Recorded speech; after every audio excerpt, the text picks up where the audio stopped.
Pertanyaan, Afwan Ustaz.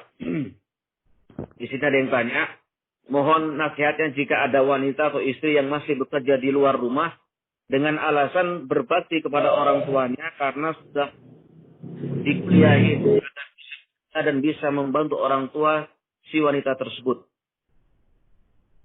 Atau dengan alasan penghasilan suaminya masih sedikit, belum cukup memenuhi kebutuhan rumah tangganya, jadi istrinya bantu kerja untuk tambah penghasilan. Dan bagaimana kalau suami mengizinkannya? Jazakumullah khair. Ikhwati fiddin, a'azani wa jazakumullah. Yang pertama kali yang harus kita camkan dalam perkara ini, bahwa istri seorang wanita yang sudah dinikahi oleh seorang laki-laki, yang dinikahkan oleh walinya atau yang mewakili walinya, berarti wanita tersebut diserahkan kepada sang suami. Diserahkan. Nah, sehingga tanggung jawab penuh ada pada suami. Ini ketaatan sang istri kepada suami lebih dikedepankan daripada ketaatan sang istri kepada kedua orang tuanya dia. Dikatakan sudah diserahkan kepada suaminya. Maka ketaatan sang istri kepada suami dikedepankan, didahulukan daripada ketaatan istri kepada kedua orang tuanya. Artinya, ketika perintah sang suami kepada istri bertabrakan dengan perintah orang tuanya istri, maka yang harus dikedepankan perintah suami dalam perkara yang baik. Itu satu. Naam. Sampai kata Rasul menyatakan, "Lau kuntu amrun," kalau aku boleh memerintah, an yasjuda ahadun li ahadin, seorang sujud pada orang lain, niscaya aku perintah, la amartu zaujah an tasjuda li zaujiha. Niscaya aku perintah istri sujud kepada suaminya.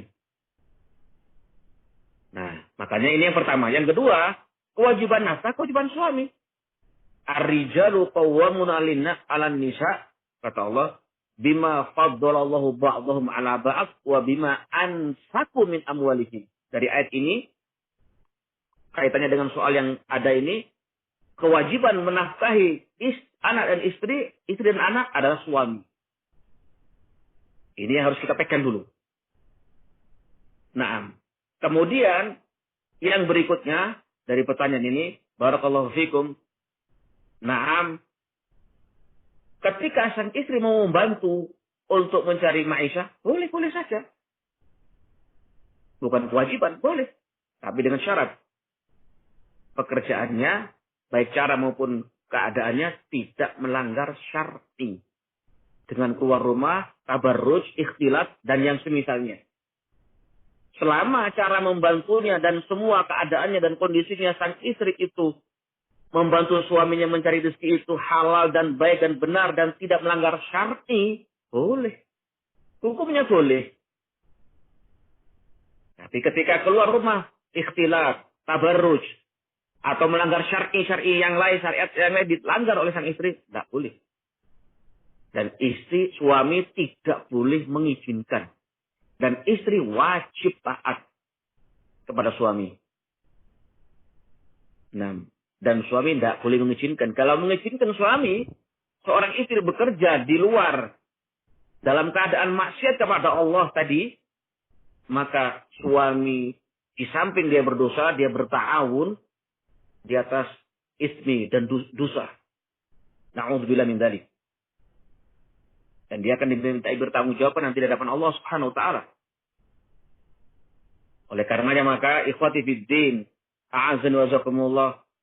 Naam, Rasul telah menyebutkan bahwa tiga golongan, kata Rasulullah, yang dijamin oleh Allah pertolongannya, yang dibantu oleh Allah. Di antaranya siapa? An-nakih yuridul afaf. Orang yang menikah dalam rangka untuk menjaga kehormatannya. Dijamin oleh Allah rizkinya. Makanya, takwa kepada Allah ini, "Wa man yattaqillah yaj'al lahu makhrajan wa yarzuqhu min haitsu la yahtasib." Barang siapa yang bertakwa kepada Allah, Allah jadikan urusan dia mudah. Nah, dan diberikan keluar dari kesempitan, diberi rezeki oleh Allah yang tidak disangka-sangka. Nah, wallahu a'lam bishawab. Itu yang mungkin yang bisa kita sampaikan pada malam ini. Wal afu minkum subhanakallah wa bihamdika asyhadu an la ilaha illa ant astaghfiruka wa atubu ilaik walhamdulillahirabbil alamin. Masya Allah,